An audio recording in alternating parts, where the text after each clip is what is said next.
بالله من الشيطان اللعين الرجيم. بسم الله الرحمن الرحيم. الحمد لله رب العالمين، والصلاة والسلام على سيدنا أبي القاسم المصطفى محمد. اللهم صل على محمد وآل محمد وعلى آله الطيبين الطاهرين المعصومين المنتجبين، واللعنة الدائمة على أعدائهم أجمعين من الآن إلى قيام يوم الدين. أما بعد، فقد قال الحسين بن علي بن أبي طالب: اللهم صل على محمد إنما خرجت لطلب الإصلاح في أمة جدي صلوات. اللهم صل على محمد وآل محمد وعجل فرجهم. کل کی مجلس میں ہم نے عنوان اصلاح نگاہ کو ایک مرحلے تک پہنچایا، اور پھر آخر میں اس جگہ پر پہنچے کہ مولا حسین نے اپنے زمانے کے لوگوں کی نگاہ کو موت کے بارے میں تبدیل کر دیا. ایک طرف وہ لوگ تھے جو مولا کو موت سے ڈرا رہے تھے، جو کہ موت کو اس نگاہ سے دیکھ رہے تھے کہ موت ایک خاتمہ ہے، لیکن دوسری طرف مولا حسین جو جانتے بھی تھے کہ کوفے میں وہ قتل ہو جائیں گے، لیکن وہ پھر بھی موت کی طرف جا رہے ہیں، کیونکہ وہ موت کو ایک الگ نگاہ سے دیکھ رہے تھے. وہ موت کو اپنے ایک کلام میں تشبیہ دیتے ہیں ایک لڑکی کے زیورات سے، کہ میں موت کو ایسے دیکھتا ہوں جیسے کوئی لڑکی اپنے زیورات کو دیکھے تو میں موت کو برا نہیں سمجھتا. پھر یہ بھی کہتے ہیں کہ میں تو موت کو ایسے سمجھ رہا ہوں کہ اگر میں مروں گا تو میں اپنے اجداد سے ملوں گا، میں اپنے والد سے ملوں گا، اپنے نانا سے ملوں گا، اپنی والدہ سے، اپنے بڑے بھائی سے، اپنے اجداد سے ملوں گا. تو میں تو موت کو اس نگاہ سے دیکھ رہا ہوں کہ میں اس عالم سے دوسرے عالم کی طرف منتقل ہو کر اپنے اجداد سے ملاقات کروں گا. تو میں موت کو خاتمے کی نگاہ سے نہیں دیکھ رہا، بلکہ موت کو ایک عالم سے دوسرے عالم کی طرف جانے کے اعتبار سے دیکھ رہا ہوں. اور اس نگاہ سے جب کوئی موت کو دیکھے تو وہ کیوں بھلا موت سے ڈرے؟ تو مولا نے اپنے زمانے کے لوگوں کی موت کے بارے میں جو نگاہ تھی اس کو بدل دیا. سرکار بھیجیے مولا.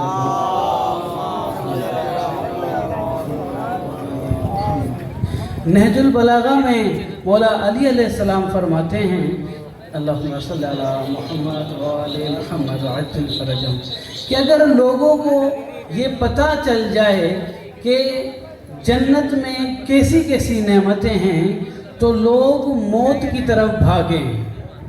بہت بڑے الفاظ ہیں کہ اگر لوگوں کو یہ پتہ چل جائے کہ جنت میں کیا نعمتیں ہیں تو لوگ موت کی طرف بھاگیں.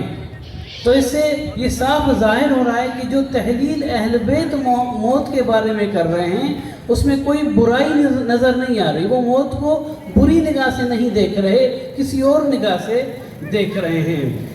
لیکن اس کے باوجود ان کے وہ موت کو بری نگاہ سے نہیں دیکھ رہے، لیکن پھر بھی انہوں نے یہ کہا، پیغمبر کی حدیث میں ہے کہ آپ موت کی دعا نہیں کر سکتے.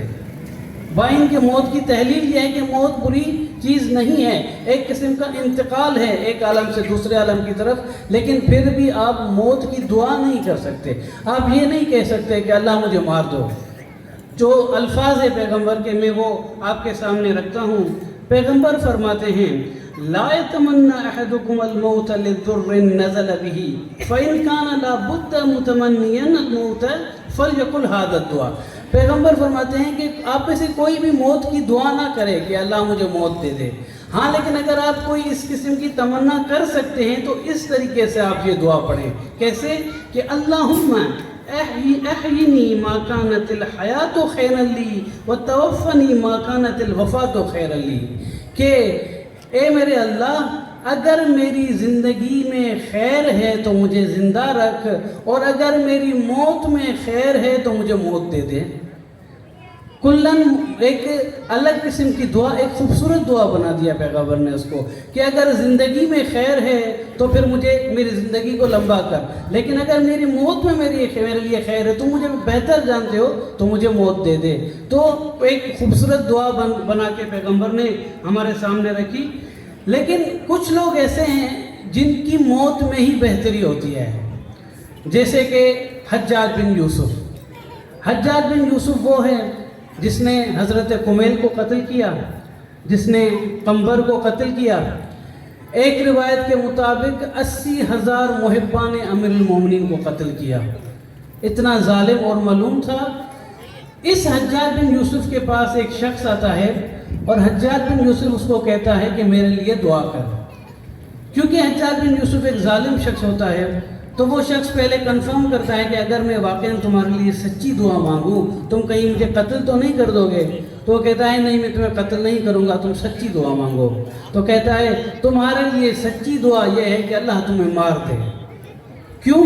کیونکہ تم اگر زندہ رہو گے تو مظلوموں کو اور زیادہ قتل کرو گے، اپنے گردن پر اور زیادہ گناہ کرو گے، اور زیادہ ظلم کرو گے، تو بہتر یہی ہے کہ تم مر جاؤ. تو کچھ لوگ ایسے ہوتے ہیں، مثلا اسرائیل کا وزیر اعظم، اس کے لیے دعا یہی ہے کہ بہتر ہے کہ مر جائے، جو کہ روز بچوں کو ذبح کرے اور جلا دے، عورتوں کو مارے، مظلوموں کو قتل کرے. اس کے لیے دعا یہی ہے کہ وہ ایک سیکنڈ بھی زندہ نہ رہے، کیونکہ زندہ رہے گا تو معاشرے کو اور زیادہ نقصان پہنچائے گا، خود بھی گناہ کرے گا، معاشرے کو بھی اذیت میں ڈالے گا. تو ایسے لوگوں کے لیے یہی دعا ہے کہ وہ مر جائے. لیکن کچھ شخصیتیں ایسی ہوتی ہیں جو اگر کچھ مدت اور زندہ رہتے تو معاشرے کے لیے بھلائی تھی، خیر تھا، بہتری تھی. مثلا امیر المومنین اگر 6 مہینے اور زندہ رہتے تو معاشرے کو فائدہ پہنچاتے، خیر پہنچاتے. مولا حسین اگر 1 سال اور زندہ رہتے تو ہمیں بہت کچھ سیکھنے کو ملتا. تو ایسی شخصیتوں کے بارے میں یہ دعا بنتی ہے کہ ان کی زندگی لمبی ہو. لیکن جو ملعون حجاج بن یوسف جیسا ہو اس کے لیے یہی دعا ہے کہ وہ مر جائے. صلوات پڑھیے گا محمد علیہ. موت اور حیات کے بارے میں ایک اور خوبصورت دعا جو کہ امام سجاد علیہ السلام، اللہم صل علی محمد وعلی محمد وعجل فرجہم، مولا اسی موت اور حیات کو اور بہتر طریقے سے تعبیر کرتے ہیں. مولا فرماتے ہیں یا رب امرنی ما کان عمری بدلة فی طاعتک فاذ کان عمری مرتعا للشیطان فاقبضنی الیک قبل ان یسبق مقتک الیہ. کہ اے میرے رب اگر میری زندگی تمہاری اطاعت میں صرف ہو رہی ہے، تمہاری اطاعت میں گزر رہی ہے تو میری زندگی کو لمبا کر، لیکن اگر میری زندگی شیطان کی اطاعت میں گزر رہی ہے تو میرا روح قبض کر دے. بہت بڑا جملہ. اگر میری زندگی تمہاری اطاعت میں ہے اے میرے رب تو زندگی لمبی کر دے، لیکن اگر شیطان کی اطاعت میں گزر رہی ہے تو پھر میرا روح قبض کر دے، اس سے پہلے کہ تمہارا غضب میری طرف متوجہ ہو جائے. یہ امام معصوم کے جملے ہیں. اس جملے سے مولا بتا رہے ہیں کہ اہل بیت کے نزدیک زندگی کا محور کیا ہے. اہل بیت کے نزدیک زندگی کا محور خدا کی اطاعت ہے. جب تک خدا کی اطاعت ہے زندگی معنی رکھتی ہے، لیکن جب اسی زندگی میں شیطان کی اطاعت آ جائے تو اہل بیت اس زندگی کو، بلکہ زندگی کو موت سے بدتر سمجھتے ہیں. یعنی وہ کہتے ہیں اس سے اچھا ہے کہ انسان مر جائے کہ بجائے اس کے کہ شیطان کی اطاعت کرے. صلوات پڑھیے گا محمد.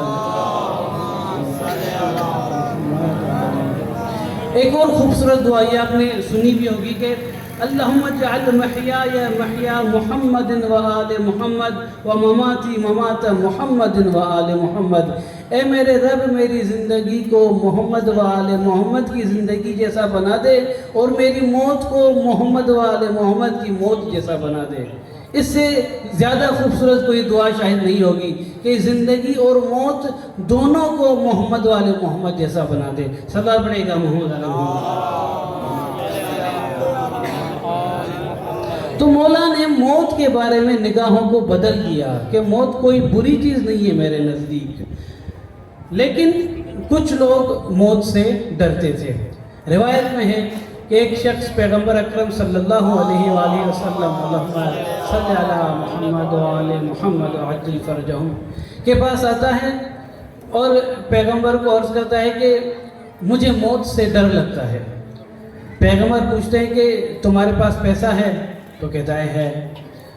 پیغمبر پوچھتے ہیں کہ کیا تم نے یہ پیسہ آخرت کے لیے خرچ نہیں کیا؟ تو کہتا ہے میں نے نہیں کیا. تو پیغمبر فرماتے تم اسی وجہ سے موت سے ڈر رہے ہو. تم نے اس پیسے کو آخرت کے لیے خرچ نہیں کیا, تم نے نیک کام نہیں کیے, خمس نہیں دیا, زکوٰۃ نہیں دیے, تم نے فرش اعضاء پر خرچ نہیں کیا, تم نے نیاز نہیں کی, تم نے مولا حسین کی مجلس نہیں کرائی, تم نے یہ خیر کے کام نہیں کیے. یہ میں اپنی تعبیر سے بتا رہا ہوں. تم نے خیر کی راہ میں خرچ نہیں کیا, تبھی تم موت سے ڈر رہے ہو, کیونکہ تم نے آخرت کے سفر کے لیے خرچ نہیں کیا. اور یہ طبیعی ہے. اگر آپ ایران کے لیے جانا چاہتے ہیں, عراق کے لیے جانا چاہتے ہیں, لیکن آپ کوئی پیسہ خرچ نہیں کرتے, نہ آپ بس بک کرتے ہیں, نہ جہاز بک کرتے ہیں, نہ ہوٹل بک کرتے ہیں, تو آپ ظاہر سی بات ہے اس سفر پر جانے کے لیے ڈریں گے, خوف کریں گے, کیونکہ آپ نے خرچ نہیں کیا. آخرت بھی ایسے ہی ہے. اگر آپ آخرت کے لیے خرچ نہیں کرتے, اس کے لیے خیر کا عمل جمع نہیں کرتے, تو بغیر خرچ کے آپ جس مسافرت پر بھی جاؤ گے آپ کو ڈر لگے گا. بالکل ویسے ہی جیسے ایران اور عراق میں آپ جاؤ اور آپ خرچ نہ کرو تو آپ اس مسافرت سے بھی ڈریں گے. صلاح بھیجے گا محمد علیہ.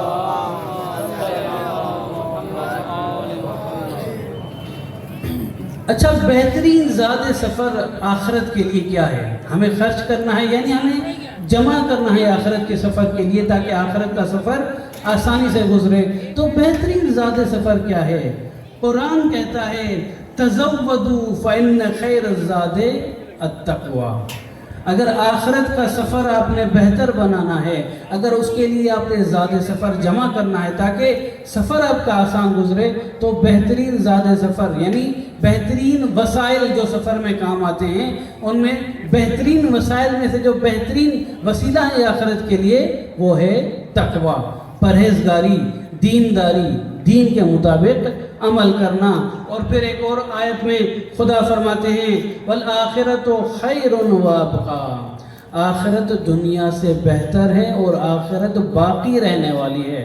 یعنی کیا؟ یہ دنیا فانی ہے, دنیا باقی نہیں رہے گی, آخرت باقی رہے گی. تو اگر آپ اس آخرت میں جانا چاہ رہے ہیں کہ جو باقی رہ رہی ہے, جو کہ فانی نہیں ہے, تو پھر اس فانی دنیا میں اس آخرت کے لیے کچھ جمع کریں, اس فانی دنیا میں اس آخرت کے لیے کچھ خرچ کریں, کوئی زاد سفر اکٹھا کریں, کوئی دینی عمل انجام دیں تاکہ اس آخرت کا سفر آپ کے لیے آسان بن سکے. صلوات پڑھیے گا محمد.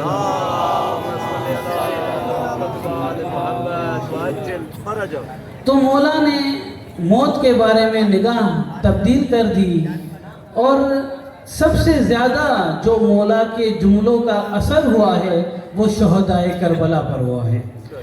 شہدائے کربلا آپ نے سنا ہوگا کہ ہر شہید بے تاب تھا میدان میں جانے کے لیے. ہر شہید بار بار کوشش کر رہا تھا کہ کسی طرح مجھے اجازت ملے, میں پہلے شہید ہو جاؤں. ان کو اپنی جائیگاہ کا پتہ تھا کہ میں کس طرف جا رہا ہوں. ان کا موت کا خوف ختم ہو چکا تھا, وہ بے خوف ہو گئے تھے. میں آپ کو چند مثال شہیدوں کے دیتا ہوں, دیکھیں کہ ان کا خوف کتنا جو ہے وہ معدوم ہو چکا تھا. کسی قسم کا موت کا خوف ان کے اندر نہیں بچا تھا. ایک شہید ہے شہدائے کربلا میں سے جس کا نام ہے حنظلہ. حنظلہ آپ دیکھیں, اس کے بارے میں روایت ہے, مقتل کے الفاظ میں پڑھ رہا ہوں, یقیہ بوجہہ ونہلہ.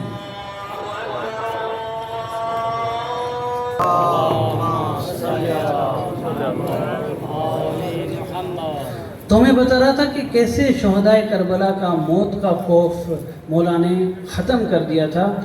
ان میں سے کچھ مثال, مثلا حنظلہ شہدائے کربلا میں سے ہے. حنظلہ کے لیے مقتل میں ملتا ہے کہ یقیہ بوجہہ و نہرہ، کہ جب یہ کوئی تیر مولا حسین کی طرف آتا دیکھتا تھا تو اس تیر کے سامنے اپنا چہرہ اور اپنا گردن دے دیتا تھا، اپنی گردن دے دیتا تھا مولا کا دفاع کرنے کے لیے۔ میں آپ سے پوچھتا ہوں، جب کوئی چیز آپ کے چہرے کی طرف آتی ہے تو آپ اپنے ہاتھ استعمال کرتے ہیں، لیکن یہ اتنا بے خوف ہو گیا تھا کہ یہ اپنا چہرہ آگے دے رہا تھا، اپنی گردن آگے دے رہا تھا مولا کا دفاع کرنے کے لیے۔ اس کو کہتے ہیں موت کے بارے میں نگاہ بدل جانا۔ صلوات پڑھیے گا محمد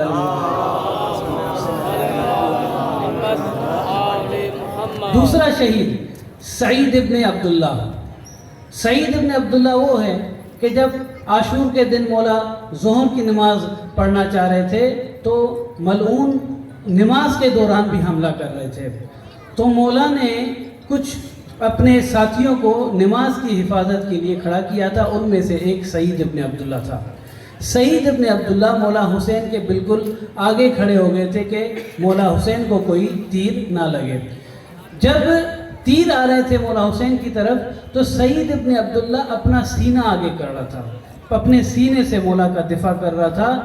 مولا جب نماز پڑھ رہے ہوتے ہیں یہ پوری نماز میں تیر کھاتا رہتا ہے، اتنے قدر کہ جب مولا نماز تمام کر کے سعید کی طرف دیکھتے ہیں تو سعید سامنے سے پورا تیروں سے بھرا ہوا تھا اور وہیں پر وہ شہید ہو گیا۔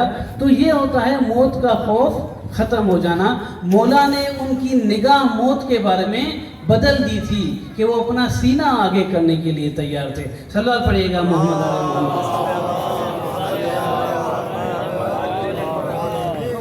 تیسرا مثال عمرو ابن قرظہ۔ عجیب بات یہ ہے کہ عمرو ابن قرظہ کا بھائی علی ابن قرظہ عمر سعد کے لشکر میں تھا اور یہ خود مولا حسین کے لشکر میں تھا۔ اس کے بارے میں ہے کہ یہ اتنا بے خوف ہو گیا تھا کہ جب تیر مولا حسین کی طرف آتا تھا تو وہ چلتے ہوئے تیر کو پکڑ لیتا تھا۔ ہمت چاہیے، چلتے ہوئے تیر کو پکڑنا، ہاتھ کٹ سکتا ہے، لیکن یہ اتنے بے خوف ہو گئے تھے تو ان کو کوئی خوف ہی نہیں تھا اور وہ تیر اپنے ہاتھ سے پکڑ رہے تھے۔ ایک چوتھا مثال میں آپ کو دوں، آپ نے مولا حسن کے بیٹے قاسم کے بارے میں تو سنا ہے، لیکن مولا کا ایک اور چھوٹا بیٹا جس کا نام عبداللہ تھا۔ قاسم 14 سال کے تھے اور عبداللہ 11 سال کے تھے۔ اس عبداللہ کے بارے میں روایت ہے کہ چھوٹا تھا، 11 سال کی عمر، کوئی اتنی بڑی عمر نہیں تھی، لیکن اس کی بھی نگاہ بدل گئی تھی موت کے بارے میں کہ جب یہ مولا حسین کی طرف تلوار آتے دیکھتا تھا تو یہ اپنا ہاتھ آگے کرتا تھا، اتنا کہ پھر اس کا ہاتھ کٹ گیا تلوار کی وجہ سے۔ اور خود حضرت قاسم جب ان سے پوچھا گیا کہ تم شہادت کو کیسے دیکھتے ہو تو اس نے کہا کہ میں شہد سے بھی میٹھا پاتا ہوں شہادت کو۔ تو یہ ہوتا ہے موت کے بارے میں نگاہ بدل جانا۔ مولا نے ان کی نگاہ بدل دی تھی اور یہ موت سے بے خوف ہو گئے تھے۔ صلوات پڑھیے گا محمد علی محمد۔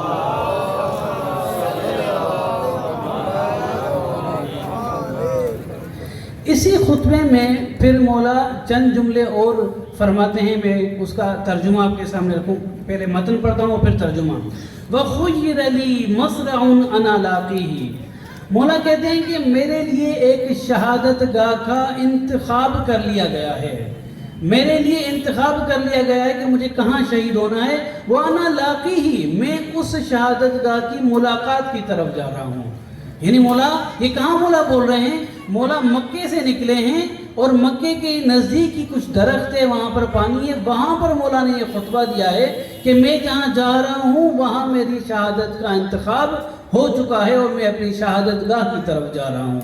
اور پھر مولا ایک جملہ کہتے ہیں کَأَنِّي بِأَوْصَالِي تَقَطَّعُهَا أَسْلَانُ الْفَلَوَاتِ بَيْنَ النَّوَاسِيسِ وَكَرْبَلَا۔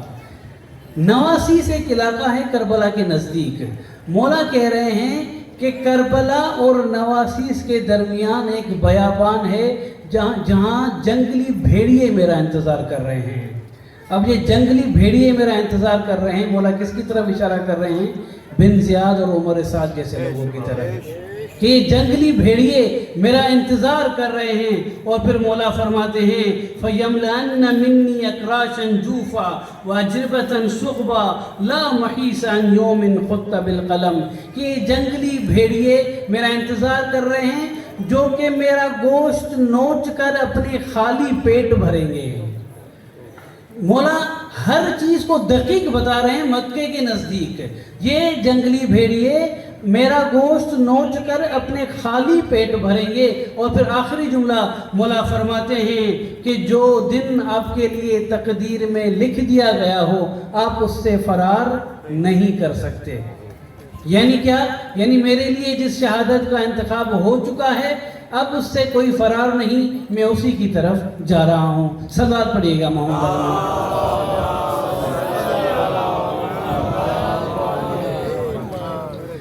پھر مولا اگلا جملہ یہ کہتے ہیں رضا اللہ و رضانا اہل البیت. رضا اللہ رضانا اہل البیت. اللہ کی رضایت ہم اہل بیت کی رضایت ہے.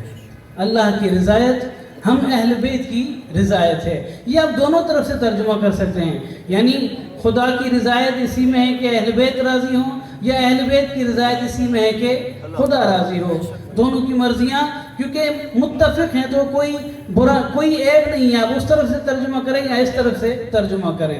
تو میں اس طرف سے ترجمہ کرتا ہوں کہ اگر آپ چاہتے ہوں کہ اہل بیت خوش ہوں تو آپ خدا کو راضی رکھو. اگر آپ اہل بیت کی رضایت چاہتے ہو تو خدا کی رضایت کو حاصل کرو. خدا کے دین کے مطابق چلو, اس کے بتائے ہوئے راستے پر چلو. اگر اس کے بتائے ہوئے راستے پر چلو گے تو اہل بیت آپ سے راضی ہو جائیں گے. یہ مولا پیغام دے رہے ہیں. ایک واقعہ آپ کے سامنے رکھتا ہوں, پھر اس کی ایک تحلیل کرتے ہیں. عمرو عاص کا بیٹا عبداللہ, اس کے دو بیٹے تھے محمد اور عبداللہ. میں عبداللہ کی بات کر رہا ہوں, عبداللہ ابن عمرو عاص. یہ جنگ صفین میں بھی تھا. مولا حسین مسجد میں جب داخل ہوتے ہیں تو یہ عبداللہ ابن عمرو عاص مولا کے احترام میں کھڑا ہو جاتا ہے اور کہتا ہے کہ مولا حسین سید شباب اہل الجنہ ہیں, یعنی جنت کے جوانوں کے سردار ہیں. یہ کون بول رہا ہے؟ عمرو عاص کا بیٹا. اس کے ساتھ اس کا ایک ساتھی بھی ہوتا ہے. وہ ساتھی جب یہ سنتا ہے کہ یہ احترام کر رہا ہے مولا کا تو فوراً اعتراض کرتا ہے کہ تم تو اپنے والد کے ساتھ صفین میں علی اور حسن اور حسین کے خلاف تھے, اور اب مسجد میں اسی حسین کے لیے کھڑے ہو کر کہہ رہے ہو کہ یہ جنت کے جوانوں کے سردار ہیں. یا تو تم پہلے غلط تھے یا تو تم اب غلط ہو. ایسا تو نہیں ہو سکتا کہ تم پہلے بھی صحیح تھے اب بھی صحیح ہو. تو یہ اس بات کا تم کیسے جواب دو گے؟ تو یہ شخص کیا کہتا ہے, یہ عمرو عاص کا بیٹا عبداللہ کیا کہتا ہے؟ کہتا ہے کہ میں تب بھی صحیح تھا, میں اب بھی صحیح ہوں. وہ کیسے؟ کہتا ہے کہ جب میں صفین میں تھا تو میرے والد عمرو عاص نے مجھے حکم کیا تھا کہ علی کے خلاف جنگ لڑو اور والد کی اطاعت واجب ہے, اس لیے میں تب صحیح تھا. اور آج بھی میں صحیح ہوں کیونکہ حسین پیغمبر کا نواسا ہے, پیغمبر نے حسین کو یہ درجہ دیا ہے, تو میں آج بھی صحیح ہوں. میں تب بھی صحیح تھا, میں اب بھی صحیح ہوں. لیکن اس کا ساتھی راضی نہیں ہوتا, اس سے بحث مباحثہ کرتا ہے کہ یہ ممکن نہیں ہے. دونوں فیصلہ کرتے ہیں کہ حسین بیٹھے ہیں, اس سے جا کے پوچھتے ہیں کہ وہ کیا فرماتے ہیں. دونوں جاتے ہیں مولا کے پاس. مولا یہاں پر ایک جملہ فرماتے ہیں. مولا کہتے ہیں لا طاعت لمخلوق فی معصیت الخالق, کہ خالق کی نافرمانی میں مخلوق کی اطاعت ممکن نہیں ہے. یعنی اگر کوئی ایسا کام ہے جس سے اللہ کی نافرمانی ہو رہی ہے, آپ اس عمل میں یہ نہیں کہہ سکتے کہ میں مخلوق کی یا اپنے والد کی اس عمل کے ذریعے اطاعت کروں گا. مثلا ایک مثال, شراب نوشی ایک نافرمانی ہے خدا کی. آپ کہو کہ میرے والد نے مجھے کہا ہے کہ شراب پیو, تو میں شراب پینے کے ذریعے اپنے والد کی اطاعت کر رہا ہوں. یہ تو بیوقوفی ہے, اس کی تو اجازت نہیں ہے. اس میں مولا دو پیغام ہمیں دے رہے ہیں. ایک تو مولا یہ پیغام دے رہے ہیں کہ جو بھی ہمارے خلاف جنگ کرے گا وہ خدا کی نافرمانی میں مبتلا ہو جائے گا. یہ پہلا جملہ. اور دوسرا جملہ مولا یہ فرمانا چاہ رہے ہیں کہ جب ایک طرف رضایت خدا ہو اور دوسری طرف رضایت والد ہو, تو آپ یعنی ایک طرف اطاعت خدا دوسری طرف اطاعت والد, تو آپ کو اطاعت خدا کو ترجیح دینی ہے نہ کہ اطاعت والد کو. مخصوصاً جب فعل ایسا ہے جس میں خدا کی نافرمانی ہے، تو یہ تم نے جو جواب دیا ہے یہ غلط جواب ہے، اور تم اس وقت نافرمانی خدا میں مبتلا تھے، تم علی کے خلاف تھے، تم نافرمانی میں مبتلا تھے، اس نافرمانی کو تم اطاعت میں تبدیل نہیں کر سکتے صرف اس بہانے سے کیونکہ عمرو یاس تمہارا والد تھا، تو یہ تمہارا جواب غلط ہے۔ صلوات پڑھیے گا محمد حتیٰ اگر آپ کا والد یہ بھی کہے کہ فلاں گناہ کو انجام دو، اس گناہ کی ذمہ داری میں اپنی گردن پر لیتا ہوں، تب بھی آپ کو اجازت نہیں کہ آپ وہ حرام کام کریں، کیونکہ کسی اور کا گناہ کوئی اور اپنی گردن پر لے ہی نہیں سکتا، ممکن ہی نہیں ہے۔ قرآن کی آیت ہے کہ لا تزر وازرۃ وزر اخری، کوئی بھی شخص، کوئی بھی نفس کسی اور کا بوجھ اپنے گردن پر نہیں اٹھا سکتا۔ اس آیت کا شان نزول آپ کو پتہ ہے کیا ہے؟ اس کا بیک گراؤنڈ کیا ہے؟ کب یہ آیت نازل ہوئی تھی؟ یہ آیت تب نازل ہوئی تھی کہ ایک جنگ جب ختم ہوئی اور پھر مال غنیمت سمیٹا جا رہا تھا، تو ایک شخص نے مال غنیمت میں اونٹ کو حاصل کیا اور دوسرے شخص کو کچھ نہ ملا۔ صلوات پڑھیے گا محمد علیہ۔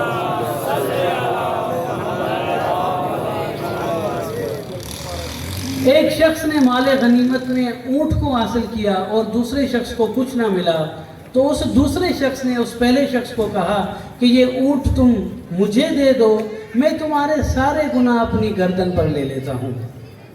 وہ شخص تو خوش ہو گیا کہ ایک اونٹ کے بدلے اگر میرے سارے گناہ اس کی گردن میں جا رہے تو اچھی بات ہے، میں یہ اونٹ اس کو دے دیتا ہوں، میرے سارے گناہ پاک ہو جائیں گے۔ جب اس نے یہ اونٹ اس کو دیا اس معاملے میں کہ میرے گناہ بھی سارے تمہاری گردن پر ہوں، تب یہ آیت پیغمبر پر نازل ہوئی کہ لا تزر وازرۃ وزر اخری، کوئی بھی شخص دوسروں کے گناہوں کو اپنے بوجھ یا اپنی گردن پر نہیں لے سکتا۔ صلوات پڑھیے گا محمد علیہ۔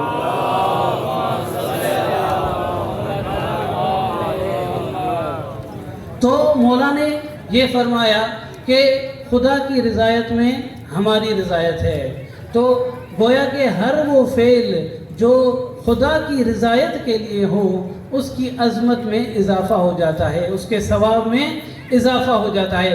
اگر کوئی چھوٹا فعل بھی ہے لیکن خدا کی رضایت کے لیے ہو تو وہ بڑا بن جاتا ہے، لیکن اگر کوئی بڑا فعل ہو لیکن خدا کی رضایت کے لیے نہ ہو تو اس کی کوئی حیثیت نہیں ہے۔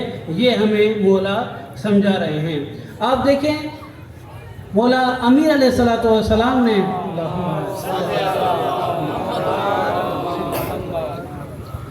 مولا نے رکوع کی حالت میں خدا کی رضایت کے لیے ایک انگوٹھی دے دی، خدا کی راہ میں خدا کی رضایت کے لیے رکوع کی حالت میں انگوٹھی دے دی، اور قرآن کی آیت نازل ہو گئی۔ کیوں؟ خدا کی وجہ سے جب وہ انگوٹھی دی قرآن کی آیت نازل ہوئی کہ بسم اللہ الرحمن الرحیم انما ولیکم اللہ ورسولہ والذین آمنوا الذین یقیمون الصلاة ویؤتون الزکاة وہم راکعون، کہ وہ کون کون آپ کا حاکم ہے؟ اللہ آپ کا حاکم ہے، پیغمبر آپ کا حاکم ہے، اور وہ لوگ آپ کے حاکم ہیں جو ایمان لاتے ہیں اور نماز قائم کرتے ہیں اور رکوع کی حالت میں زکوٰۃ دیتے ہیں۔ تو ایک خدا کی راہ میں انہوں نے انگوٹھی دی اور پھر اس کی یہ عظمت ہوئی کہ اس کے لیے آیت نازل ہوئی۔ آپ دیکھیں لیلۃ المبیت میں جس رات مولا علی پیغمبر کی جگہ سوئے تھے، جب مولا علی خلوص نیت سے خدا کی رضایت کے لیے پیغمبر کی جگہ پر سوتے ہیں تو یہ آیت نازل ہوتی ہے وَمِنَ النَّاسِ مَن يَشْرِي نَفْسَهُ ابْتِغَاءَ مَرْضَاتِ اللَّهِ، کہ کچھ لوگ ایسے ہیں جو اپنی جان دے دیتے ہیں خدا کی رضایت حاصل کرنے کے لیے۔ تو یہ ہے کہ جب آپ خدا کی رضایت کے لیے کوئی فعل انجام دیتے ہیں تو اس میں کتنی عظمت آ جاتی ہے، کتنا اس کا ثواب بڑھ جاتا ہے۔ مدینے میں ایک مسجد ہے، مسجد قباء، اس مسجد کے چھت پہ لکھا ہوا ہے لَمَسْجِدٌ أُسِّسَتْ عَلَى التَّقْوَى، کہ یہ ایک ایسی مسجد ہے جس کی بنا دینداری اور تقوی پر ہے۔ وہ مسجد آج تک باقی ہے. یہ وہ مسجد ہے جو مسجد نبوی سے پہلے بنی تھی. لیکن اس کے مقابل میں ایک مسجد ضرار، وہ مسجد جو منافقوں نے فساد کے لیے بنائی تھی، جس کو پھر بعد میں گرانے کا حکم دیا گیا تھا. ایک مسجد جو تقوی اور پرہیزگاری کے نام پر ہے، وہ آج تک باقی ہے کیونکہ وہ خدا کی رضایت کے لیے ہے. لیکن دوسری مسجد جو فساد کے لیے بنائی گئی تھی وہ نابود ہو گئی. صدا پڑے گا محمد.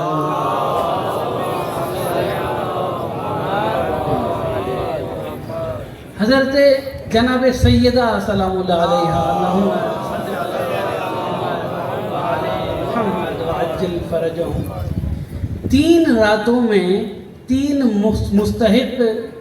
مختلف مستحقوں کو اپنی غذا، اپنی طعام، اپنا کھانا دے دیتی ہے خدا کو راضی کرنے کے لیے. 3 مختلف مستحقوں کو خدا کو راضی کرنے کے لیے اپنا کھانا دے دیتی ہے. تو قرآن کی آیت نازل ہوتی ہے وَيُطْعِمُونَ الطَّعَامَ عَلَى حُبِّهِ مِسْكِينًا وَيَتِيمًا وَأَسِيرًا، کہ وہ لوگ جو اپنا کھانا خدا کی محبت میں دے دیتے ہیں، کس کو؟ مسکین کو، یتیم کو اور اسیر کو. ایک رات مسکین آیا، ایک رات یتیم آیا اور ایک رات اسیر آیا. بی بی نے اپنا کھانا خدا کی راہ میں دے دیا تو قرآن کی آیت نازل ہوتی ہے. اس کو کہتے ہیں جب آپ خدا کی رضایت کے لیے کوئی کام انجام دیں تو اس کی عظمت میں، اس کی ثواب میں اضافہ ہوتا ہے. صدا پڑے گا محمد.